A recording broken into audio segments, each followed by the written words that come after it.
I'm Kai, and this is Heilung.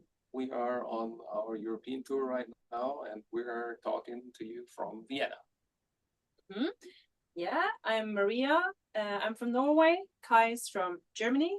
Chris is from Denmark. We all live in Copenhagen, and we are the core of Heilung and are working with the composing of all the music together. So Heilung returned to Australia for a run of shows very shortly, starting in Perth on October the 30th before hitting Adelaide, Melbourne, Sydney, and Brisbane, and finishing in Auckland on November the 16th. How you guys feeling about it?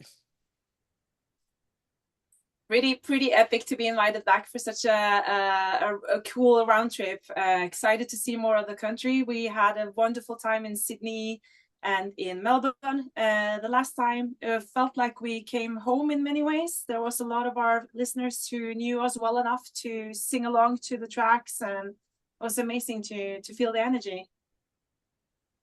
You guys have anything to add? I love it. I mean, especially like when we managed to have some of the Aborigines opening for us. That was for me a childhood dream becoming true, to see like a short traditional dance, and like they came with a painting, and we got a lot of gifts, and we also had a small internal ceremony, welcome ceremony, and it was very beautiful. Good energy. Loved it.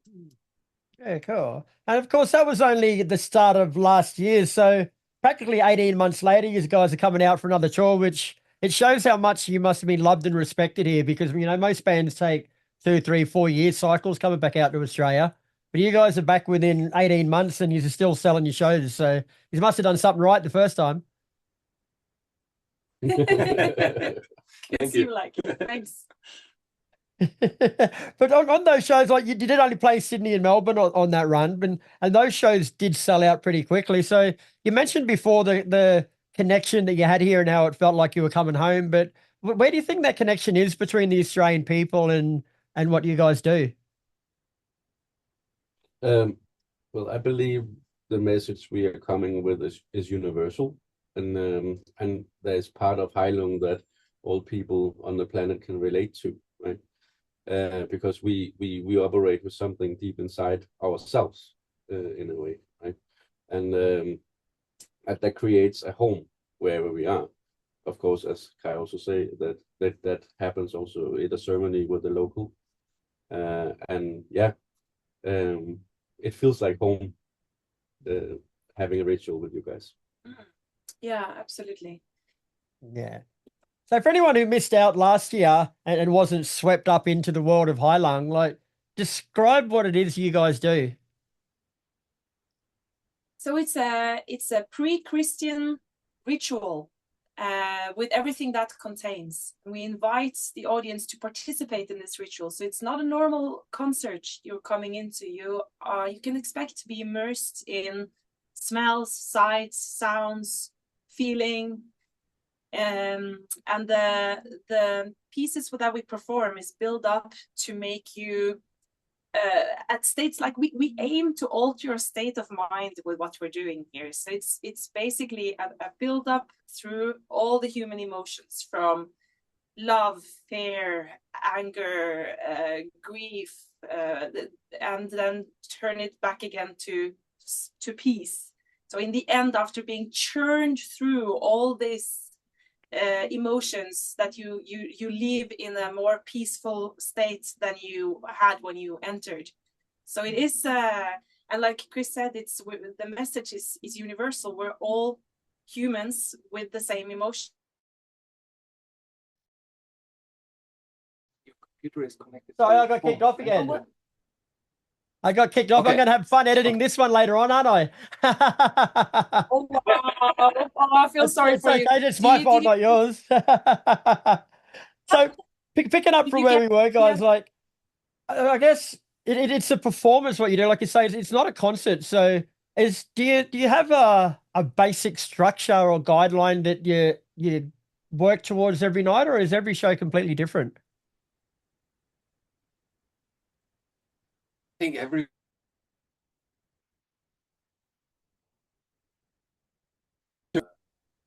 it's different. there's also the question of the actual place. So like some venues where we do it, everyone sits, right? Then there's the next venue, everyone is standing, and that makes a huge difference of like how people perceive it. So it also depends on the place where we perform the ritual, what is happening, and of course, like every time there's a couple of thousand individuals, they all bring their emotional luggage, like, and there's also the question, like when we perform outdoors, is it raining or not? Like when it's like roasting, of course, people have a totally different energy than when it's pouring down, right? Mm-hmm. Yeah. The circumstance is different, but the intent is the same. Yeah. Okay. Yeah. That will change. Yeah, but we do come with more or less. We don't change much in the setup of pieces from tour to tour. It's more or less the same, with a few ins and outs of the different songs. But yeah, we are expecting to be able to show you something new in Australia. Yes. Yes. Yeah. Always. Very cool. And I think it's important to note here too, for people who might not be familiar with you guys, like this isn't just a stage show for you guys. Like you guys actually live and breathe this stuff. Like it's actual, you are involved and invested in every performance. It's not like you're just getting up there and putting on a show for the crowd, is it?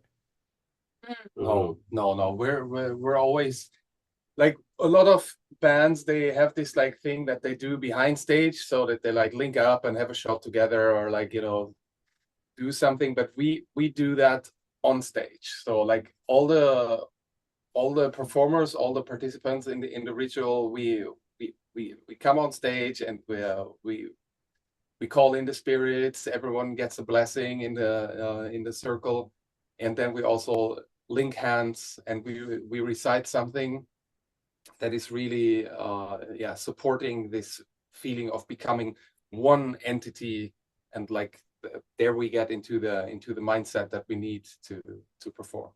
Heilung production wise is a theater production on a rock stage on steroids, but what we do is not acting. What we're doing is real. Yeah. You guys started Heilung back in 2015.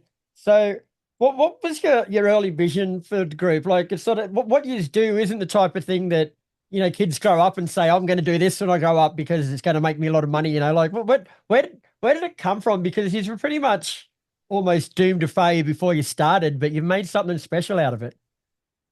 So the three of us have been, since very early days, been part of the reenactment environment, and this is also how we met each other.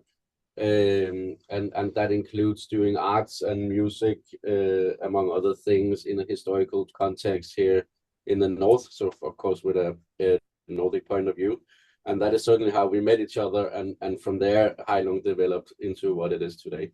And it was started as a studio poetry project. It was never the intent to go live with this, because we were like, let's just go crazy and have no breathing process when we sing, and record a fireplace and turn it in backwards, and doing stuff that we knew could never be done, or we thought could never be done live. So it was never we had the full creative freedom of just playing in the studio with Kai's material and Chris's skills and my voice, and yeah. But then we got a bit talked into doing 2 gigs in 2017, and it sort of went a bit viral. So we thought, okay, maybe we should do it some more.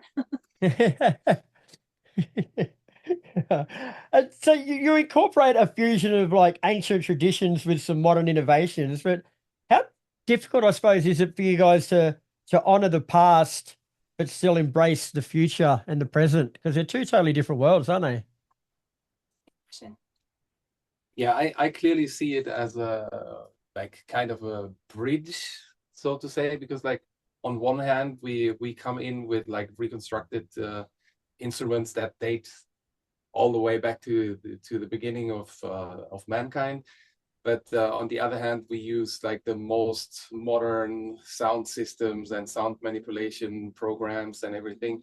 And I think it's really important to like, I see it like a little bit like a tree. So the roots go all the way back to where we come from, and the branches, they stretch all the way out in where we're going to, right?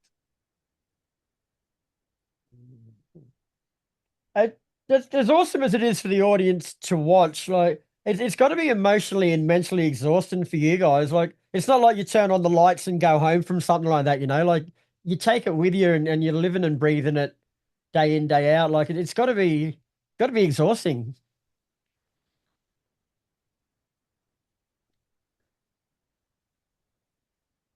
It's the reason why we perform only every second day, because like especially the choir, like the warriors, they go also with their vocals, they go so far out that you need a day to recover. And there's very often days like in between where there's like literally not happening anything, or not very much, where people just rest, have good food, you know, and like, yeah, chill. And I can tell you that everyone on stage, including drummers, singers, even the crew, are doing everything they can to make the best possible ritual for the audience, and that comes with a price in terms of physicality. You know, there's no way it would be human possible to do that 2 days in a row. Yeah. But you also utilize instrumental items that date back to the Ice Age, including the human bones. You got ritual bells, percussive instruments. So tell us about some of those and how they contribute, I guess, to the overall performance. Well, I believe there is core sounds we as humans over time have developed into instruments. And we do this because we are mimicking the surrounding around us, right? So everything you bang together or every string you pluck has an intent to mimic the surrounding you are from. And this is why you see the same type of instruments develop all around the world to become more or less the same type of idea later. We see it in the drums, we see it in string instruments, we see it even in the use of bones or stones that has a specific resonance. More or less any of them would be able to be put together, and then we'll be able to sing in harmony together. And this is why we use these core sounds that we as humans maybe have forgotten a little bit, but once we hear it, it triggers something inside of us that reminds us of something that goes way back to the beginning of mankind. And it's also very cool because we kind of have this dogma that we don't play on modern instruments. So that means that if we want to have a string-like sound, we have to search. We have to search for it. We can't just pick up a guitar and have it. But it's a more of a.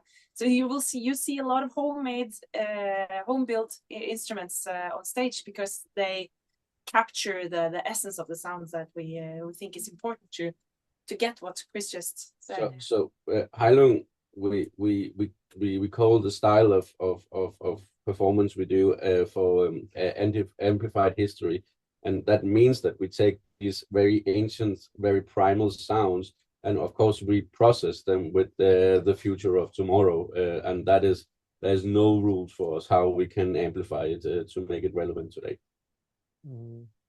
But this might be a difficult question to answer, so I apologize in advance if it is. But you guys have been doing this for almost 10 years now. So what sorts of things have you learned about yourselves and about your culture in that time? And how much do you think you've got left to learn? I think the more you look into yourself, the more you will realize you're identical to any other person on the planet. Yeah, absolutely. And there's just so countless times where I get told by people that they feel some connection to their own ancestry by listening to our music, and that is just, it seems more and more to be the core of it, that we're able to bring out some feeling of belonging in our listeners, and this is, yeah. In the beginning, we maybe wasn't aware of the reach it would have. We have had an idea, and I don't know, Kai always knows a little bit more than the rest of us. So I don't know about you, But it becomes more and more clear that what we're doing has an impact, and it's beautiful to see. Very good. All right, guys. Well, thanks very much for your time. It's been a pleasure getting to know you. Heilung are back in Australia from October 30th, kicking off in Perth, and this time they're going to every state of Australia. So make sure you grab yourself a ticket, because I've spoken to a few people that saw you last time and they're still talking about it.